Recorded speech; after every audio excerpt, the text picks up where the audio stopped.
Okay, wonderful. We are now live and I can see that our participants are coming in, so that is great. So lovely to have everyone here. I'm very excited for this. I'm excited for this evening. I'm excited to be here with everyone and to get to have this conversation on resiliency. I think that this is going to be a really great thing for the whole community. So I'm just going to go ahead and jump right in. I want to thank everyone for joining us. I want to welcome you all this evening, and in the interest of time, like I said, we are going to go ahead and jump right in. So my name is Becky Benson, and I am a writer whose work focuses mainly on navigating grief. And also I am the Conference and Family Services Coordinator for the National Tay-Sachs and Allied Diseases Association. NTSAD leads the worldwide fight to treat and cure Tay-Sachs, Canavan, GM1, and Sandhoff diseases by driving research, forging collaboration, and fostering community. Supporting families is at the center of everything we do. Most importantly, I am a mother of loss. My daughter, Miss Elliott, had Tay-Sachs disease, which is ultimately the experience that carved out the path I am on now, both personally and professionally. I am thrilled to be with you this evening and here to facilitate this conversation between two women whom I greatly admire, Cheryl Sandberg and Blythe Lord. Both Cheryl and Blythe have taken their own personal experiences with intimate grief over their individual losses and have chosen resilience as they move forward, both in heart and purpose, to be an encouragement to others and a guiding light along the way. I'd like to invite everyone to say hello in the chat function at the bottom of your screens and to let us all know where you're tuning in from. During the discussion, please feel free to enter your questions into the Q&A at the bottom of your screen as well, and we will do our best to address them as time permits. With that, I would now like to turn it over to Cheryl and Blythe for introductions before we begin with our first question. Cheryl, thank you for joining us this evening. Thank you, Becky, and thank you, Blythe, for this conversation, but I think more importantly for the work you do. I'm really glad to be joining you today, and the work that NTSAD does to provide families with hope and support they need is so important. And I think it's probably never been more important than what is such an unusual time that is causing more grief. I think we just reached 500,000 COVID deaths, which I believe is the same or larger than World War I, World War II, and Vietnam combined, while we can't be together. And so the work that you do has, I think, never been more important, and I'm really honored to join you both today in this conversation. Thank you so much. And Blythe, it's an honor to have you here with us as well. Thank you, Becky. I have been with the NTSAD community ever since my daughter Cameron and nephew Hayden were diagnosed with infantile Tay-Sachs in 1999, within 2 weeks of each other. And this community is very important to me. I have seen the work it has done for families affected by our diseases. I serve on the board. And really, it was because I saw how much NTSAD helped families that I wanted to help other families affected by children, whose children were affected by rare disease and medical complexity. And that's why I started Courageous Parents Network. And I have, like Cheryl, been struck by how this whole idea of grief, which for Cheryl and me and you, Becky, and so many of the families in our communities, we know it so personally, has suddenly become we were reading about it everywhere and everywhere and everywhere last year and continue. And so in many ways, I think that's a very positive thing because we don't do death very well in this country. And so resources like Option B and Courageous Parents Network and the family services of NTSAD have been out ahead of this for a long time, and there's a lot to learn. Yeah, wonderful. All right, thank you so much to you both. Okay, so I have a few questions of my own that I'd like to jump to as we get going. And then, like I said, we'll be monitoring the chat throughout. But Cheryl, I would like to start with you. In your book, Option B, it speaks powerfully toward coping with grief and being resilient. As the world is still trying to forge through the grief of 2020 and of recent days, what can you tell us about resilience and how to handle it at this moment? Well, the thing about resilience is that I remember when I lost my husband, asking him, like, how much do I have? Asking my friend Adam Grant, who I eventually wrote option B with, how much do I have? And he was like, that's the wrong question. You're not born with a fixed amount of resilience. Resilience is like a muscle, and we build it and we grow it. And we build it not just in ourselves, but we build it in each other. I think that's why so many of the things we do when there's loss are about coming together. We come together for funerals. We come together for services. In the Jewish tradition, we come together to sit Shiva, gather in people's homes. And most, I think, cultures have a custom of gathering when someone passes. That's because we're supporting each other. Now we're in this really unusual time where we are facing more loss than ever. We are facing all the same losses from diseases, as you've both worked on with children, plus all the coronavirus losses.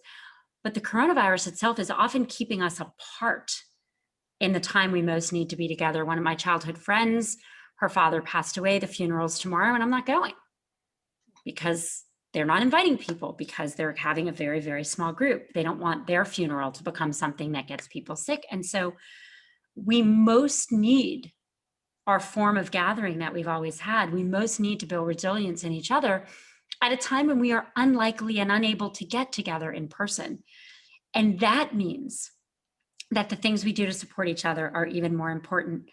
Option B in my foundation, we did a survey for the holidays, and we found that 9 in 10 people supported each other this year, and they did more than they did before. 2/3 did more. And here's what matters. Really simple acts make a world of difference. I think people think, oh my God, I can't fly to that funeral tomorrow. What should I do? Well, I've texted my friend, as often as I can, and said, I just want you to know I'm thinking of you. I had a friend very close friend, who was going through chemo in this horrible year. And she's a close enough friend that I would have flown there and gone with her, but I couldn't. So I just put in my calendar the day before and the day after all of her treatments. They were 3 weeks apart, and tried to check in. And I thought, oh my God, I'm not doing anything. This is so lame. And she wrote to me months in and said, you always remember, it makes all the difference. And that's what our survey finds, is really small things are the ways we can show up, make a very, very, very big difference. Yeah, true. Those small ways really do help someone feel remembered and supported. And Blythe, how did the experience and trauma of losing a child prepare you for the world of 2020 and beyond? And what did you learn about yourself in that process? Well, my initial reaction was fear. Um, and then I thought to myself, well, I've been here before. I recognize this feeling. Um, Learning my daughter's diagnosis was the worst day of my life, actually. And I think a lot of families feel that diagnosis day is like that. But then it shifted because, I thought, like, I'm protective of my own family when my daughter was sick. And then suddenly with COVID, you have a country, you have your community, all your friends, your family, their friends and family, your country, the world is at risk. So the scale just shifted from this to that. And I actually sort of, with the exception of all the, with the exception, with the with the exception of all the messes that were happening and what wasn't being done well, and how deeply upsetting that was with PPE and all the things that I believe, keep us safer. I did have a confidence that we would, as a people, get through this, because I know, as does Cheryl, and Becky, how capable and adaptive people are if they do the things, which are reaching out and being with each other virtually. And I remember taking great hope in the early days. We started listening to live streams of artists who were doing concerts for free on Facebook Live and other channels. And I was like, this is so beautiful. Chris Martin did this incredible live concert from his home in London. I was like, this gives me hope. This is what people are doing. This is incredible. So I did feel that, I knew how adaptive and resilient my own family had proven, and other families I've come to know. So I ultimately have been hopeful. I just would wish it could just, you can't believe it's hit 500,000 today. Like, the persistence is incredible. Absolutely. Absolutely. I don't think any of us expected to be here in this position today, almost a year ago. And here we are nonetheless. Cheryl, so many people wonder how they can support others who have experienced loss. And like you said, just being there, showing up, even if that means a text or showing those small ways that you're not forgetting, does help so much. What helped you the most in your early stages of grief? Well, there's no one answer. People are very, very different. But what I learned, at least for me, is really how badly I did this before. So before I lost my husband, if someone was going through something really hard, they, God forbid, lost a child, or someone was sick, or they had cancer, or they lost a husband, I would mention it once. The first time I saw them, how are you? Are you okay? What can I do? And then I never mentioned it again because I was afraid I was reminding them. I learned that that's not true. It's been 6 years. I am happily engaged to someone else. But if you walk up to me and you say, I'm so sorry for your loss, I'm not like, I forgot Dave died. I know Dave died. I carry that with me, and I carry that sadness with me, much less than it was at the beginning. So for anyone who's newly grieving, I think you'll hear from all three of us, and I'll let you speak for themselves. It really does get better. Time doesn't completely heal, but makes it a lot easier, but you don't forget. And if you walk up to someone who has cancer, I would say something once, and you say, how's your treatment going, month 2? She's not like, oops, I forgot I had cancer. You can't remind her. But what happens is that it becomes this huge elephant in the room. I felt like I was walking into rooms after I lost Dave, and people would just stop speaking because they didn't want to say the wrong thing. And I learned that it's much better to address that elephant, not to put people under pressure, but it's been a year. It's Father's Day. I know you lost your father. Are you okay? Or I know it's been a long time, but I bet you still miss him. How are you? Or if you ever want to talk, I know you've been struggling with this illness. Just that offer extension of I remember.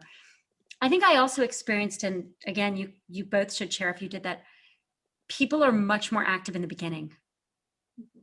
But it's a loss that stays with that person for the months and weeks and years. I put in my calendar when someone who's close to someone I love passes away, I put in the calendar the day they passed away and that person's birthday. Because I know that for me, every year on October 2nd is the birthday that doesn't happen for Dave. And I really mourn. And every year on May 1st is another year since I lost him. And I mourn. And so my friends who remember those days and show up, that's very, very powerful. As well as the holidays or Father's Day or those days, remembering that even 10 years later, acknowledging can be so powerful, I think is really helpful. Absolutely. I love that, Cheryl. I have a friend who brings a little potted plant to my doorstep every year on the anniversary of my daughter's death. And I just think she's the most thoughtful person in the entire world. It's these little things. It's incredible. And Blythe, how many years has it been? It will be 20 in May. And still, I knew it had been a long time. One of my closest friends, her mother died by suicide when we were 13 or 51. Yeah. Her birthday is on Valentine's Day. You know, it's been decades, but we always note on that day. I think remembering that it doesn't go away for the person is so powerful. Yeah. And I would say that I mean, you did this with your book and when you talk, and I do this with my work.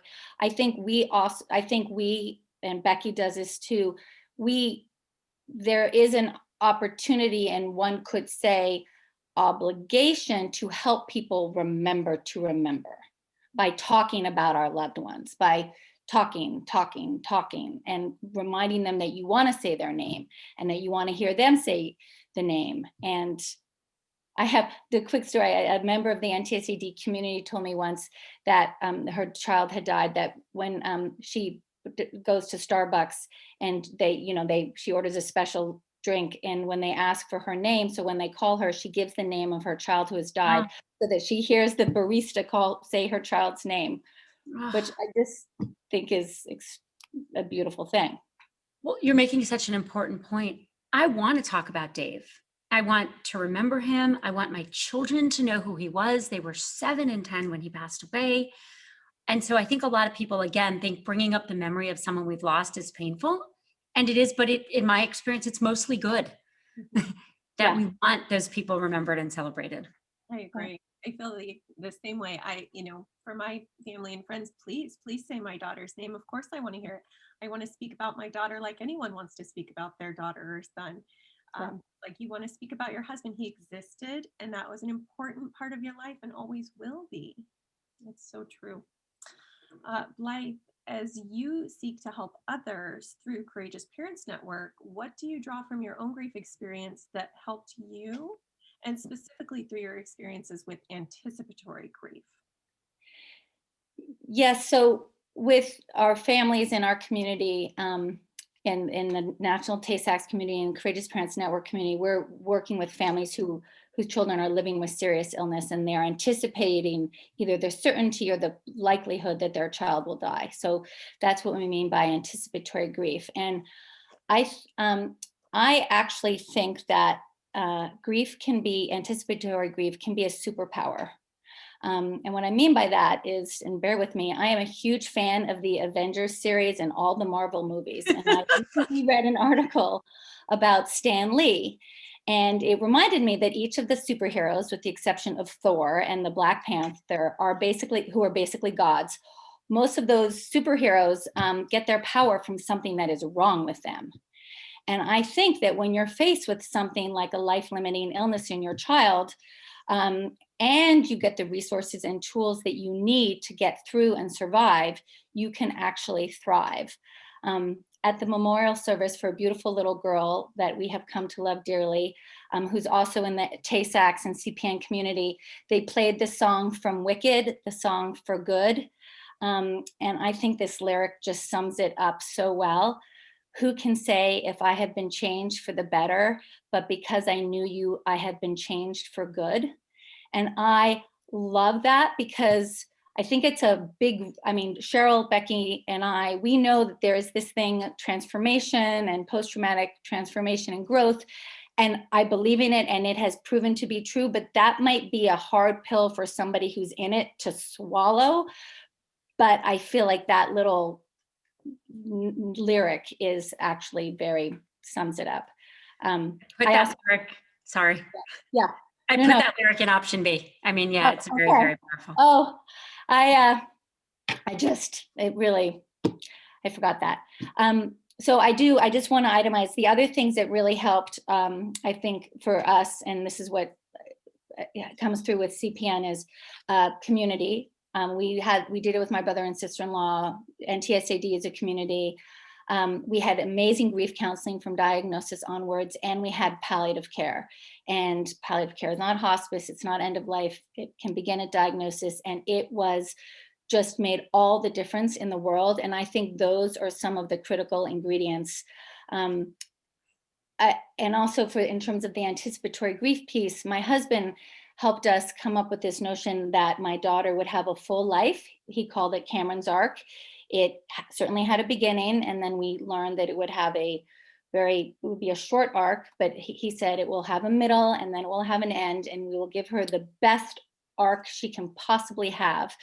And we were able to feel like that was our job, that was our responsibility, and we could do that. And that really helped us make sense and find purpose in the years that we had, in the 18 months that we had with her after her diagnosis.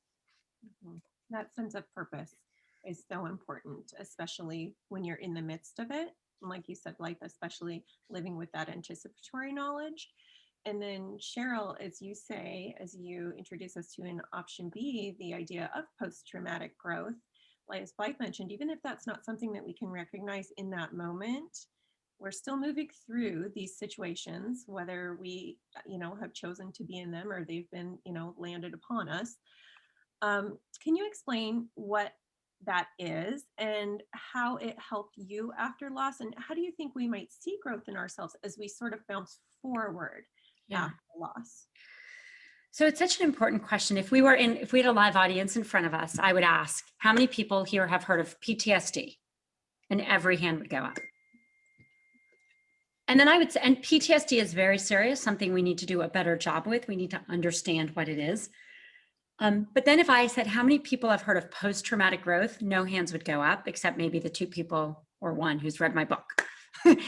or read some of the psychology research. No one's heard of it. But more people experience post-traumatic growth than experience post-traumatic stress. And what post-traumatic growth means is there is a way in which your life gets better for the experience you have. Now, that does not mean you would choose. That does not mean you want that experience. That does not mean that it's overall improved, but it means that there are things about your life where you get stronger or better. So we get closer to other people, right? I was very close to my family before I lost Dave. I'm closer now. I was close to my kids before this, but we are bonded in a way. And that is a very common experience for people that have gone through. You find gratitude for the simple things that you didn't really, appreciate fully before. Birthdays. I used to celebrate the 0s and the 5s. Didn't want anyone to bother, didn't want to bother. I celebrate every birthday now, every birthday, because I know how precious they are. Growing old, you know how people make jokes about growing old? Never in front of me. Because it turns out there's two options. You grow older, you don't. So for every gray hair I get, every wrinkle, every day I get, I'm so grateful for something I think took for granted before. That's post-traumatic growth. And it is, again, a very common experience. And it's one we can give to each other. Yeah. You don't have to experience the loss to experience the growth. I think the people who are part of my circle of friends, even though they didn't lose their husband, they appreciate their birthdays now in a different way as well. Cheryl, and I would add that like all the emphasis, all the work that you've done promoting resiliency and being very intentional about that word and stressing that it is a muscle is part of how you help ensure that you can have that post-traumatic growth, because it's not a sure thing. And the more we can do, I mean, in your case, you certainly you had no warning this was coming, and all of this you had to do after, but it has changed how you are in your now, and which would change how you would be the next time. Well, you know what I'm saying. And I think that when I think of supporting families who are anticipating a loss, you can do that. There's all this work you can do ahead of time, which will help you in the growth that follows. Absolutely. And it's a choice. We may have not chosen to be where we are, but we have choices once we are there. And I think that's an important concept of that as well. Thank you. Can I just say, I want to tell Cheryl that I was talking to a mom last week whose daughter has a very, very rare form of very aggressive cancer, born with it. Prognosis is, the odds are not good for children with this condition. She said the most helpful book she has read the entire time is Option B. Wow. And she loved the 3 rings. She loved the rings theory, the 3 Ps. Because I was like, tell me all the things. And she's actually going to write a coda for Courageous Parents Network. So she's going to take as a mom of a child living with a serious illness, what I liked especially about Option B. So she's going to adapt it just for our little narrow audience. And she sends it to all of the families, the pediatric cancer families she's come to know. She sends them Option B. Oh, I'm so sorry. She needs it, but I'm glad it helped. So. So Blythe, I think that's an important concept there as well, because in working with these families in the rare disease community and those with a life-limiting illness or diagnosis, what have you found to be the key factor in your ability to continue after trauma? And do you see this work as an act of service born of that trauma? So what do you recognize that you're seeing amongst this pool of people? So what I have learned in my work doing research around this, and then in the conversations I've had with families who are parenting medically complex or sick children, is the importance of this idea of being a good parent. I've really landed on this as it is a body of research done by Dr. Pam Hines, originated by Dr. Pam Hines. She's a nurse PhD who worked with children and then their parents of children living with cancer, and ultimately worked with the bereaved families. And the work has subsequently been advanced, subsequent research by other doctors. And the idea that you have been the best parent that you could possibly be for your child during their life has a direct impact on the nature of your grief afterwards. And so everything that CPN does is about helping parents feel that they are being the best parents they can be, giving them resources, talking about skills, mindfulness, help with decision making, learning how to advocate for your child, this sense of agency and not feeling like you are at the mercy of a medical system that is filled with providers who want to help you, but it's the system itself is not particularly helpful. All of these things are directed at helping parents have the skills and confidence to feel like they're being the best parent they can possibly be, because I think that's where the difference can be. Oh, it's really great advice. Absolutely. And I think you touch on something there, that what often happens is we're thrown into this idea of the new normal in our situations. So Cheryl, this pandemic has created sort of that idea of the new normal for people in many ways. And many people have taken on new responsibilities, and basic tasks have become much more stressful. Caregivers especially are juggling countless responsibilities and stressors in dealing with COVID-19, and having extra added pressures because of that. So one of the things that I was wondering is, how do you make room for self-care or a sense of joy in the face of that hardship? And how can we support those caregivers so that they know they're not alone? Well, you're right. This has been brutally hard, particularly for women, because women do the majority of the caregiving of children, of the elderly, across the board. I think one way we support them is making sure that men do their share. Something I really care about, not just with my option B hat on, but with my lean in hat on. But I think you're also drawing on something else, which is finding moments of joy. You know, when you are in that throes of the early grief, and even in the moments of deep grief that come years and decades later, it feels like you can't have any joy. And that is something we can change by noticing. You know, there's a lot of jokes at funerals. People laugh at funerals. I never really thought about that until Dave's. And in those little moments, I laughed. Or there were, even in the early worst days, there were these tiny moments of joy. One thing Adam Grant, who I eventually wrote option B, told me, he's like, keep a journal, write down 3 moments of joy a day. And when he first said that, I'm like, I don't have any moments of joy. Are you kidding? But once he said, yes, you do, pay attention, I thought of them. And because I was noticing them and writing them down, I think I paid more attention to them. And I noted that for that 2 seconds, I was okay. And Blythe, how have you found this? I'm sorry, what, Becky? And how have you found this? How have you found ways that people need that connection to know that they're not alone, and especially with the added pressure, the stress of dealing with caring for an affected child at home, sometimes alone, sometimes with a partner, but trying to carry on through life with that sort of, like you said before, anticipatory grief looming over you and all that your days entail? I think what is most helpful, or one of the things can be so helpful, is this reaching out and letting as many people in as possible, even though it's just virtual. Um, I know that when our daughter and my nephew were sick, while we were a little bubble, and we were a little like COVID, but we were a little bubble with our house, and we were very phobic about germs coming in. We found ways to let people in or be close to us. And so we never felt that we were alone. We felt incredibly supported by people. We have an amazing network of friends and family.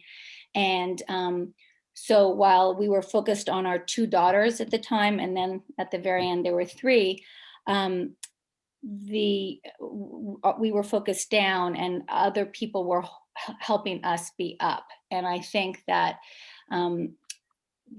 that even in this time where you are isolated, you don't actually have to be as isolated as you feel. There are ways, and both literally and figuratively, to be supported by other people.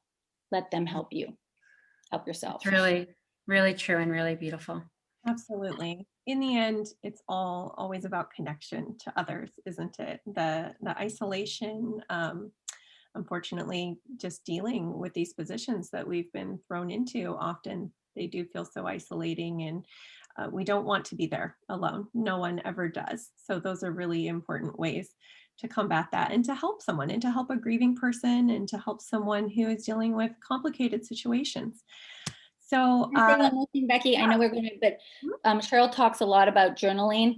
While I never journaled, and I regret that I didn't journal, I know from some of the research that's been written, particularly this work done by a Seattle doctor named Abby Rosenberg, who's studied resiliency in patients and families affected by serious illness, that there are things that you can do to help yourself, and their mindfulness strategies. Journaling is one of them that can make a huge difference and she literally measures resiliency. Cheryl, you and Adam might be interested in her work, but she's measuring resiliency in families affected by illness. And these activities, which are accessible to everyone, are part of that. So I'm just putting a little plug for some things that I did not do and wish I had. Yeah, that's wonderful. It's always good to tap into those resources that are out there. So unfortunately, it looks like we've come to the end of our program and we don't have time for any further questions right now. But Blythe and Cheryl, again, I just want to thank you both for joining us and for the expert and heartfelt advice that you've offered this evening, both in sharing your personal journeys and in connecting to our community. And I want to let everyone know that you can connect with Cheryl and read more about building resiliency at optionb.org. And you can connect with Blythe and learn more about empowering and equipping families and providers caring for children with a serious illness at courageousparentsnetwork.org. So from all of us here at NTSAD, I am Becky Benson, and I thank you for joining us, and I hope that you have a wonderful evening. Thank you, Becky. Thank you, Blythe. It was really an honor to be with you. Thank you, Becky. Thank you, everybody watching. Thank you. Good evening. Bye.